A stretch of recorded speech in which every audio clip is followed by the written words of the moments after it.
Hello, my name is Aydin Bush, and today I'm going to give you some examples about activities that you can use in order to develop or in order to use some methods to teach English. The first example is with the autolingual method. As you know, the autolingual method is a method that are that is emphasized in the listening and speaking skills. Here the students use a lot of repetition drills. And my objective for this example is at the end of the class, the students will be able to repeat the structure of sentences that are using singular or plural nouns. In this case, there is or there are, by saying the nouns in some flashcards. The materials are the flashcards, as I mentioned on the objective, and the activity is a repetition drills. How to do this activity here, the teacher have to show to students a flashcard, for example, a flashcard of an apple. And here the teacher will show the flashcard and we'll see there is an apple. And then the students will repeat, there is an apple. Then the teacher will show to students a flashcard of a banana.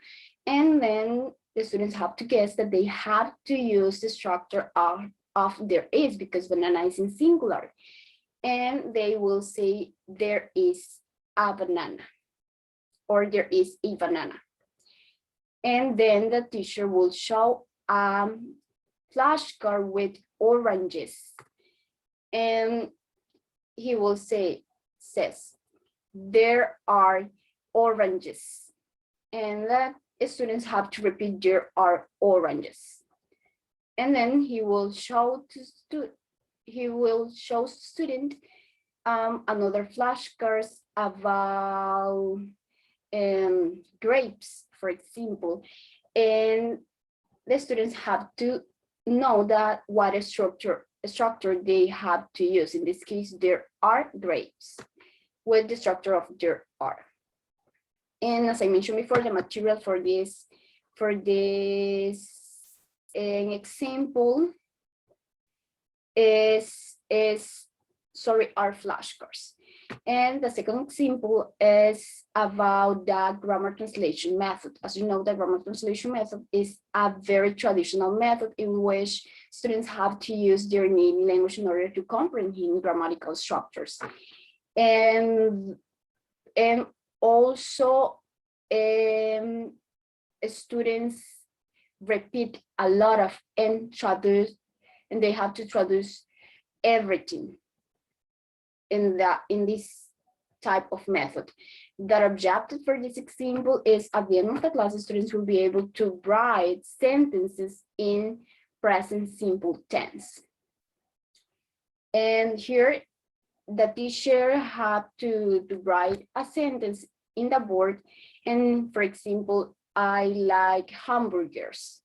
And then he will traduce this sentence into the native language of the students, in this case, Spanish. And he will say, me gustan las hamburguesas. Eso significa, I like hamburgers. Me gustan las hamburguesas. And then the teacher will divide the sentence or will show to students the structure of this sentence that is in simple present. I is the subject.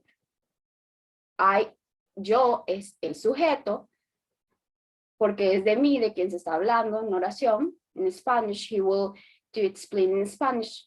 And then like is the verb and hamburgers is the complement. Like es el verbo gustar y hamburguesas es el complemento. And as you can see here, the teacher traduced everything. And the next step is the teacher says to students that they have to write a sentence in simple present tense by using this structure: subject, verb, and complement or object. And the materials that we will use with this kind of activity is only a markers, the whiteboard, or the notebook of the students and pencils. It is very easy method to use. It's very easy to use this method in order to teach English. And my third example is with the silent way method. In this method, the teacher had to be in silent as much as possible, and the students had to be independent. And my objectives for this activity is, at the end of the class, the students will be able to recognize some fruits by using flashcards. The materials are flashcards and a set of 2 cards that are a red card and a green card. The activity is that the teacher will show some flashcards, for example, a flashcard of an apple, and will say apple only one time because he had to be in silent as much as possible.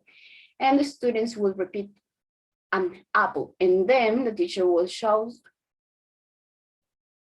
a banana, and then the students have to repeat a banana or banana.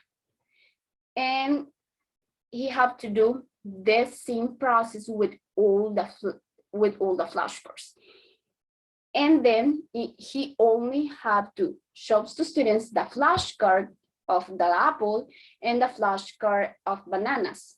And the students have to know the name of this fruit and have to say it in a correct way. They have to have a really good pronunciation. And in order to get feedback, the teacher will show student a red flashcard if the pronunciation of a red card, sorry, if the pronunciation of the fruit on the flashcard is wrong, and a green card if the pronunciation is correct. Thank you.